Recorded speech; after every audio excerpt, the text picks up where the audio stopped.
Hi friends, ఎలా ఉన్నారు అందరూ? బాగున్నారని అనుకుంటున్నాను.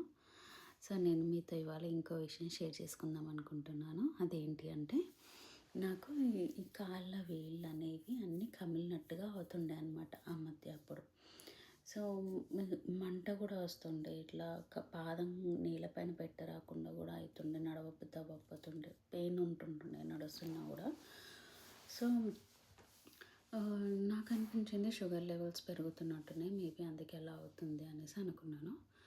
ఇంకా పైనాపిల్ జ్యూస్ ఎప్పుడైతే స్టార్ట్ చేశానో 5 డేస్ కంటిన్యూగా తాగినాను కదా, ఆ తర్వాత నాకు బాడీ కూడా మంచిగా అనిపించింది. బాడీలో ఉన్న ఇన్ఫ్లమేషన్ అంతా వెళ్ళిపోయింది, ఫ్రీగా అనిపించింది, బాడీ యాక్టివ్గా కూడా అనిపించింది. మళ్ళీ ఈ నల్లగా ఏదైతే కమ్ముతుందో అది కూడా తగ్గిపోయింది. సో ఇప్పుడు అవ్వట్లేదు నాకు అలా. సో పైనాపిల్ జ్యూస్ ఇంకా నేను రెగ్యులర్గా తాగాలి ఎప్పుడైనా బాడీ అన్ఈజీగా అనిపించినప్పుడల్లా అన్నట్టుగా అనుకున్నాను. ఇంకోటి ఏంటంటే మనము నాకేంటంటే డేలో ఒక్కసారైనా కూడా నాకు నచ్చిన వాళ్ళతో చాలాసేపు మాట్లాడాలి. నేను లోన్లీగా ఉన్నాను, ఒంటరిగా ఉన్నానన్న ఫీలింగ్ నాకు రాకుండా ఉండాలన్నట్టుగా అనిపిస్తుంటుంది. ఎందుకంటే నాకు అది ఊరికి పదే పదే వస్తూ ఉంటుంది. నేను ఇక్కడ వచ్చి ఉన్నాను కదా, మా పేరెంట్స్ అందరిని వదిలేసి, చుట్టాలని, పేరెంట్స్ని, ఫ్రెండ్స్ని అందరిని వదిలేసి వచ్చాను కదా దేశం కాని దేశంలో. సో నాకు అది ఎక్కువ, ఆ ఫీల్ ఎక్కువ అనిపిస్తూ ఉంటుంది అనమాట. అందుకే నేను ప్రతి డే అన్నా ఆల్టర్నేట్ డే అయినా మమ్మీతో మాట్లాడుతూ ఉంటాను, మా ఫ్రెండ్స్తో మాట్లాడుతుంటాను, నచ్చిన వాళ్ళతో అలా మాట్లాడుతూ ఉంటాను, చాలా టైం స్పెండ్ చేస్తుంటాను. అట్లా మాట్లాడినప్పుడల్లా నాకు హాయిగా రిలీఫ్గా అనిపిస్తుంటుంది.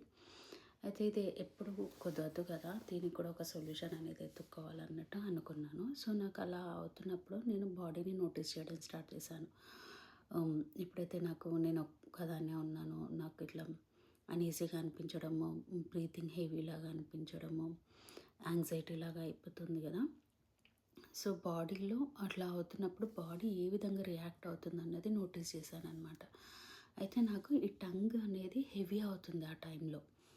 నాకు ఆలోచన వచ్చినప్పుడు మా ఫ్రెండ్స్తో మాట్లాడాలి, ఇప్పుడు నేను ఎవరితోనైనా నచ్చిన వాళ్ళతో మాట్లాడాలి, హ్యాపీగా ఫీల్ అవ్వాలి అన్నట్టుగా అనిపిస్తుంటుంది కదా, ఆ టైంలో నేను నోటీస్ చేసేసరికి టంగ్ దగ్గర యాసిడ్స్, ఈ టంగ్ పైన కూడా ఈ సైడ్ కార్నర్స్ ఉంటాయి కదా, ఇక్కడ ఇక్కడ యాసిడ్స్ ఎక్కువ రిలీజ్ అయ్యి ఇట్లా బర్నింగ్ లాగా అవుతుందన్నమాట టంగ్ పైన. ఈవెన్ ఇప్పుడు కూడా అవుతుంది నాకు కొంచెము లైట్గా, మేబీ మిస్సింగ్ అవుతున్నట్టున్నాను. సో ఇట్లా నాలుక బయట పెడితే ఆ ఎయిర్ చల్లగా తగిలి హాయిగా అనిపిస్తుంది. ఐస్ క్యూబ్స్ నోట్లో వేసుకుంటే ఎలా ఉంటుందో అలా. సో మీరు కూడా ట్రై చేయండి, హెల్ప్ అవుతుంది అనుకుంటున్నా మీకు కూడా. బాయ్.